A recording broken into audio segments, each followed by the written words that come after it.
कभी अगर बनना हो तो बाज बनना, लेकिन कभी तोता मत बनना। तोता बोलता तो बहुत है, लेकिन ज्यादा ऊंचाई तक उड़ नहीं सकता।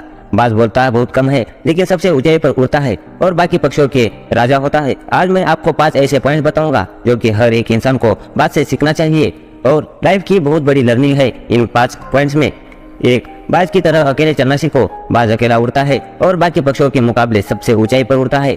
बाज अकेला उड़ेगा, लेकिन कभी भी चिड़िया और छोटे पक्षियों के साथ नहीं उड़ेगा। बाज हमेशा दूसरे बाज के साथ उड़ेगा या फिर अकेला उड़ेगा। इससे हमें ये सीख मिलती है कि छोटी सोच वाले से हमेशा दूर रहे और अकेले रहो, क्योंकि यही वो समय है जब खुद को जानने का असली मौका मिलता है। 2, बाज की तरह अपने लक्ष्य पर ध्यान दो। बाज का विजन बहुत ज्यादा क्लियर होता है और बहुत ज्यादा स्ट्रांग होता है। बाज अपने शिकार को 5 किलोमीटर दूर से ही देख लेता है और जब एक बार उसे अपना लक्ष्य दिख जाता है तो फिर उसके बाद रास्ते में चाहे कितने भी मुश्किलें क्यों ना आए, वो अपने लक्ष्य को हासिल करके ही दम लेता है। इससे भी एक बहुत बड़ी सीख मिलती है कि अपना विजन क्लियर रखो और उसे हासिल करने में फिर चाहे कितनी भी मुश्किलें क्यों ना आए, पीछे मत हटो उस बाज की तरह। 3, बाज कभी भी मरी हुई चीजें नहीं खाता। बाज कभी भी मरे हुए जानवरों को नहीं खाता, वो हमेशा जिंदा शिकार करता है और इससे हमें ये सीख मिलती है कि ये जो हमारा पास्ट है वो मर चुका है, तो अपने उस मरे हुए थॉट्स पर ध्यान मत दो और अपने आने वाले ताजी फ्रेश जिंदगी में ध्यान लगाओ।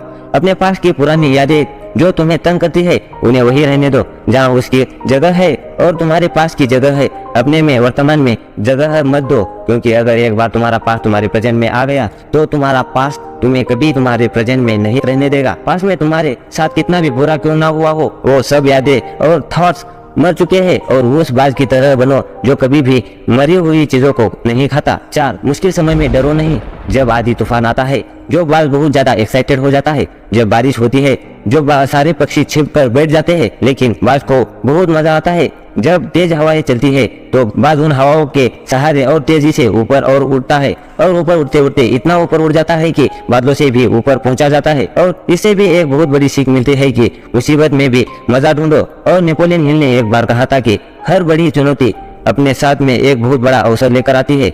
जो उस बाज की तरह तुम भी अपने अवसरों को पहचानो और जिस दिन उन अवसरों को पहचान लिया फिर सारी मुश्किलों तुम्हारे नीचे होगी और तुम उन मुश्किलों के ऊपर होंगे। 5, कंफर्ट जोन से बाहर निकले। बाज अपने घोंसले से सॉफ्ट घास को हमेशा निकाल देता है ताकि बाज का जो बच्चा होता है वो उसमें कंफर्टेबल ना हो सके, क्योंकि अगर वो घोंसले में कंफर्टेबल हो गया तो वो वही रहना पसंद करेगा। लेकिन बाज ऐसा कभी होने नहीं देता। बाज एक पक्षी है और उससे भी एक बात पता चलती है कि कंफर्ट जोन में कोई ग्रोथ नहीं होती। लेकिन हम तो इंसान है ना, और इंसान होने के बावजूद कई सारे लोग इस बात को समझते ही नहीं है। आप जितना ज्यादा कंफर्ट जोन में रहोगे आपकी लाइफ आने वाले टाइम में उतनी ही अनकंफर्टेबल हो जाएगी। दोस्तों, मुझे पूरी उम्मीद है कि बाज द्वारा बताए गए ये 5 पॉइंट से आपको कुछ ना कुछ सीखने को मिला होगा। कमेंट करके जरूर बताइए कि आपको कौन सी सीख सबसे अच्छी लगी।